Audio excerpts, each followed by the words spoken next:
I'm Christopher Cruz reporting. Two Reuters news agency reporters have been convicted of violating Myanmar's secrecy laws. They were sentenced on Monday to 7 years in prison.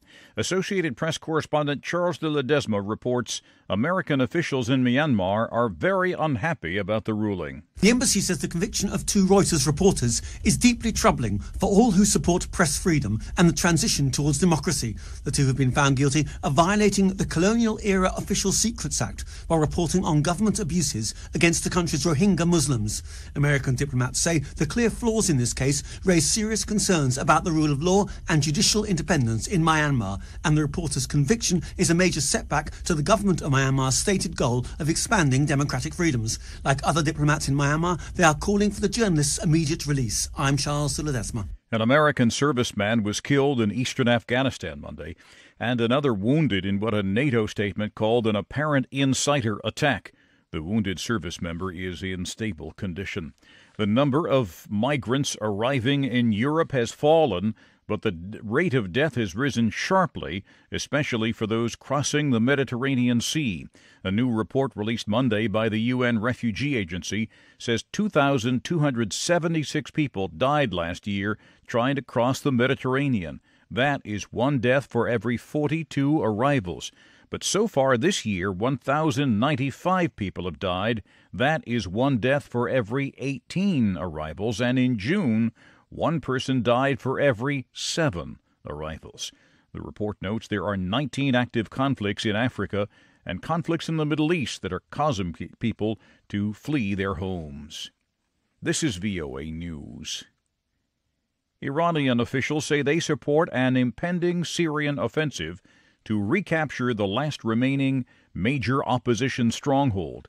Iran says the Idlib region in northwestern Syria should be cleared of what it calls terrorists.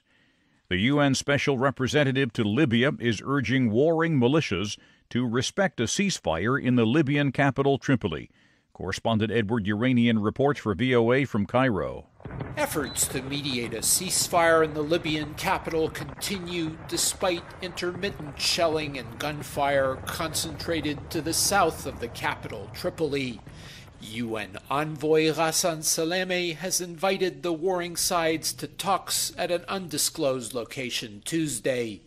Meanwhile, Libya 24 News Channel tweeted a photo Monday of a delegation of Libyan leaders that was trying to mediate a ceasefire between the warring militias. Edward Uranian for VOA News, Cairo. The Democratic Republic of Congo's top court on Monday excluded opposition leader Jean-Pierre Bemba from December's presidential election because of a witness tampering conviction at the International Criminal Court.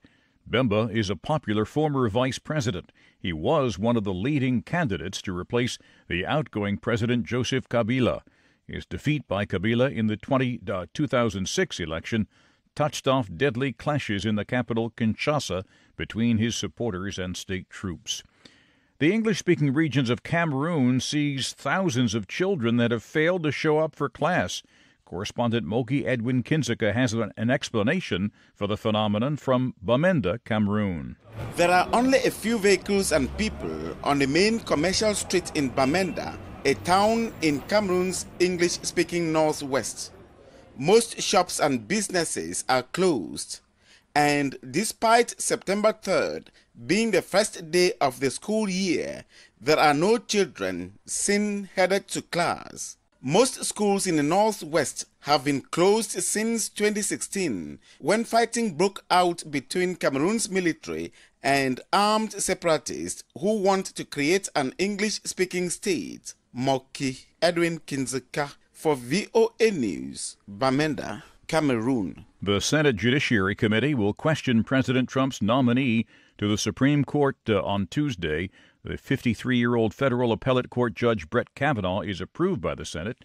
He could serve on the court for a lifetime. You can find more on these and other late-breaking and developing stories from around the world around the clock at voanews.com